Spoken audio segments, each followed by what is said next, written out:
Chers compatriotes, chers amis slovaques, ce mardi 19 octobre, j'ai remis à Madame Zuzana Čaputová, présidente de la République slovaque, les lettres officielles par lesquelles le président Macron m'a accrédité en tant qu'ambassadeur de France en Slovaquie.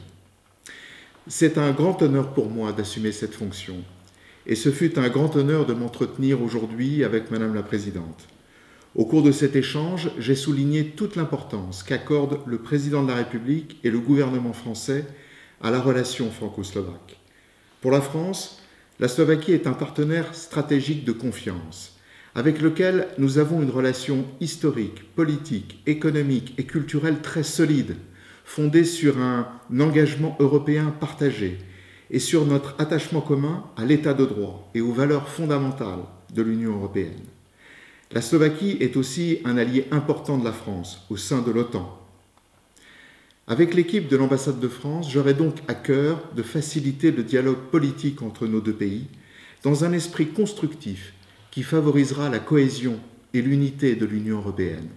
La présidence française de l'Union, à compter du 1er janvier 2022, constituera une excellente occasion d'intensifier ce dialogue et de faire progresser encore davantage la convergence de nos positions européennes constructives, tant sur les questions communautaires internes que sur les sujets de politique étrangère et de sécurité européenne.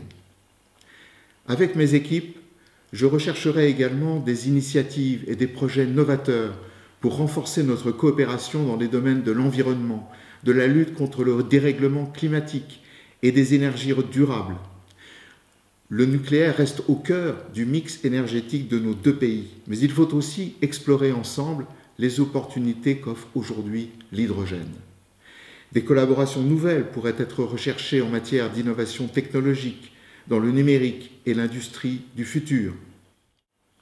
En outre, les entreprises françaises ont beaucoup à offrir dans les secteurs de l'agroalimentaire, de la construction, des infrastructures de transport et des services aux collectivités locales.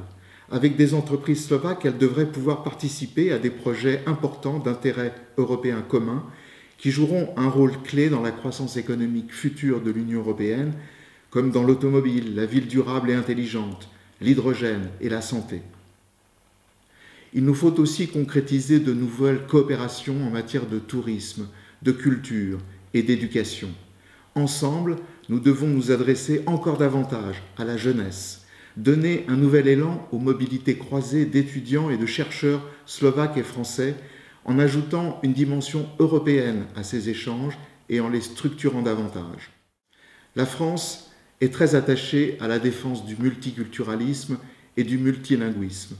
Je continuerai donc de promouvoir la réintroduction d'une deuxième langue étrangère obligatoire dans les écoles fondamentales slovaques et l'introduction d'une épreuve obligatoire de deuxième langue à la maturita. Nous devons enfin, ensemble, accompagner le développement de l'école internationale à programme français, l'EFIB, qui contribue à l'européanisation de Bratislava et de la Slovaquie. Mesdames et messieurs, c'est dans ces directions que je m'engage à travailler avec vous toutes et tous au cours des prochaines années, en vue de renforcer encore davantage les liens d'amitié et de partenariat qui unissent la France et la Slovaquie. Dans le cours de cette action, je serai toujours à votre écoute. Je compte sur votre soutien. Vive la France, vive la Slovaquie et vive l'amitié entre la République française et la République slovaque.